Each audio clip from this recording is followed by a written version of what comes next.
Hello guys and welcome back to my new video. तो आज हम बात करने वाले हैं कंपोनेंट्स ऑफ बजट के बारे में डिटेल में।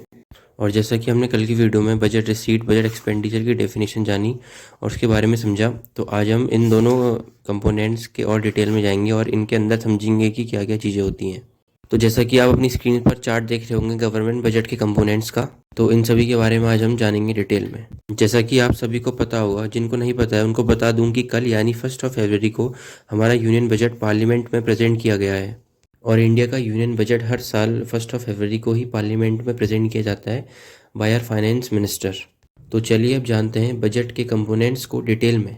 पहला है हमारा बजट रिसीट। सरकार को जो इनकम मिलती है उसको हम दो चीज़ों में क्लासिफाई कर सकते हैं। पहला हमारा रेवेन्यू रिसीट और दूसरा है कैपिटल रिसीट। बात करते हैं रेवेन्यू रिसीट की। इसके अंदर पैसे दो तरीके से आते हैं। पहला है टैक्स रेवेन्यू, दूसरा है नॉन टैक्स रेवेन्यू।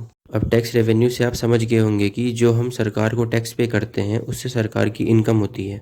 अगर हम बेसिक से समझे तो दो टाइप के टैक्स होते हैं, डायरेक्ट एंड इनडायरेक्ट टैक्स।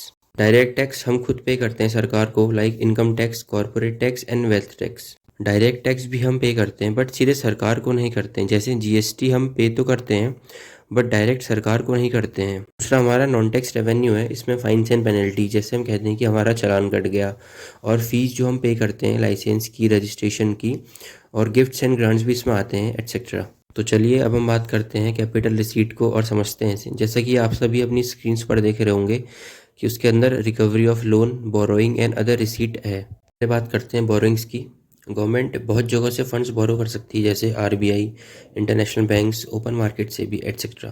फिर हमारा रिकवरी ऑफ लोन, यानी जब सरकार के दिए हुए लोन्स वापस मिल जाएं। बेसिकली सेंट्रल गवर्नमेंट्स लोन देती है स्टेट गवर्नमेंट और यूनियन टेरिटरीज को।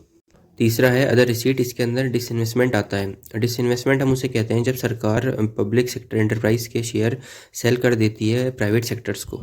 अब हम समझते हैं बजट एक्सपेंडिचर को। सरकार के खर्चों को भी दो पार्ट्स में डिवाइड किया जा सकता है। पहला रेवेन्यू एक्सपेंसेस, दूसरा कैपिटल एक्सपेंसेस। देखिए, रेवेन्यू एक्सपेंसेस के अंदर सरकार को payment of salaries, payment of pension, interest, expenditure on administrative services etcetera, ये सब में पैसे खर्च करने पड़ते हैं। दूसरा कैपिटल एक्सपेंसेस के अंदर सरकार के बड़े खर्चे आते हैं, जैसे बिल्डिंग बनाना, रोड्स बनाना, फ्लाईओवर बनाना, और रिपेमेंट ऑफ बोरोइंग भी इसके अंदर आता है। लास्ट में हम देखते हैं टाइप्स ऑफ गवर्नमेंट बजट।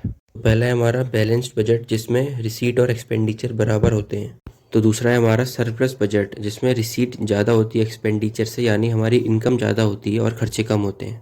तीसरा है हमारा डेफिसिट बजट, जिसमें एक्सपेंडिचर ज़्यादा होता है, रिसीट कम होती है, यानी हमारे खर्चे ज़्यादा होते हैं और हमारी इनकम कम होती है। यार आज के लिए इतना ही, और उम्मीद करता हूँ कि आपको बजट के बेसिक समझ में आ गए हों। अगर आपकी नॉलेज में कुछ वैल्यू एडिशन हुआ है तो प्लीज़ इस वीडियो को लाइक कीजिए। तब तक के लिए bye and thank you so much for watching.